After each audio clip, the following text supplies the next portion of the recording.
മുന്നിൽ കൂൾ ഡ്രിങ്ക്സിന്റെ ബോട്ടിലുകൾ നിരത്തി വെക്കണം. കുറഞ്ഞത് 10 രൂപയെങ്കിലും ഉണ്ടാവണം. മൊത്തത്തിൽ 60 ബോട്ടിലുകൾ. 2 ടീമിലെയും 3 റേസർമാർ ഓരോരുത്തരായി മുന്നോട്ട് വന്ന് മത്സരിക്കണം. അതിൽ ഏറ്റവും കൂടുതൽ ബോട്ടിലുകൾ ഓപ്പൺ ചെയ്യുന്നവർ വിജയിക്കും. എന്താ, സമ്മതമാണോ? ഇത് വളരെ ബുദ്ധിമുട്ടായിരിക്കുമല്ലോ. ഇതെങ്ങനെ സാധ്യമാവും? ഇത്രയായപ്പോ തന്നെ സിംഹങ്ങളൊക്കെ പൂച്ചയായിട്ട് മാറിയോ? കുറച്ച് മുന്നേ വരെ ഇങ്ങനെ ആയിരുന്നില്ലല്ലോ. ഓ ഹലോ, ഞങ്ങൾക്കും പേടിയൊന്നുമില്ല. ഞങ്ങളും പ്രൊഫഷണൽ ട്രെയിനിങ് എടുത്തിട്ടുള്ളതാ. പിന്നെ ഒരു കുഴപ്പമുള്ളത് ഞങ്ങളുടെ ടീമിൽ ഒരാൾ കുറവാ. ഞാനുമുണ്ട് ചേച്ചി. റേസിംഗ് എന്റെ രക്തത്തിൽ അലിഞ്ഞു ചേർന്നതാ. പിന്നെ സമീർ, ആദ്യം നീ തന്നെ പോകും. എല്ലാവർക്കും നിന്റെ കഴിവെന്താണെന്ന് കാണിച്ചു കൊടുക്കും. അച്ഛൻ എന്തായി കാണിക്കുന്നേ? കാർ വാഷ് ചെയ്യാൻ നിൽക്കുന്നവനൊക്കെയാണോ കാർ റേസിംഗിലേക്ക് അയക്കുന്നേ? അച്ഛൻ ആഗ്രഹിക്കുന്നത് റേസ് തുടങ്ങുന്നതിന് മുമ്പ് തന്നെ നമ്മൾ തോക്കണമെന്നാണോ? അങ്കിൾ, ഇത് മാർക്കറ്റിൽ പച്ചക്കറി വാങ്ങിക്കുന്ന പോലെയല്ല, റേസിംഗ് ആണ്. റേസ്.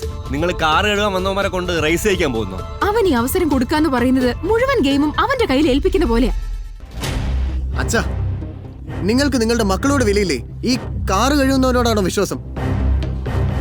അതെ, നിങ്ങൾ റേസിൽ പങ്കെടുക്കുന്നുണ്ടോ ഇല്ലയോ? സമാധാനപ്പെട്. അധികം കിടന്ന് ഞെളിക്കേണ്ട. ഞങ്ങൾ തയ്യാറാണ്. ഗ്രൗണ്ടിലേക്ക് വാ. ഓൾറൈറ്റ്, അപ്പൊ ആരംഭിക്കാം നിങ്ങളുടെ നാശത്തിന്റെ തുടക്കം. ഗൈസ്, ഞാൻ ആദ്യം പോവാ.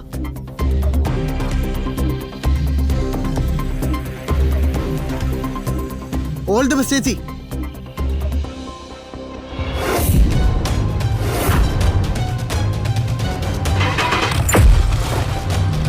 അടിപൊളി ചേച്ചി.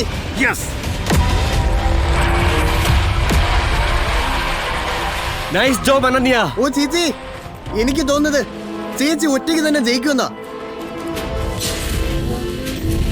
ഒരിക്കലുമില്ല.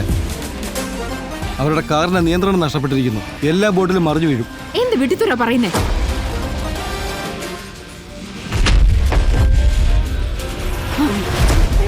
പാല് കുടിച്ച് നടക്കേണ്ട പ്രായത്തിലുള്ള പിള്ളേരെ റേസിംഗിന് വിട്ടാൽ ഇങ്ങനെയൊക്കെ സംഭവിക്കും.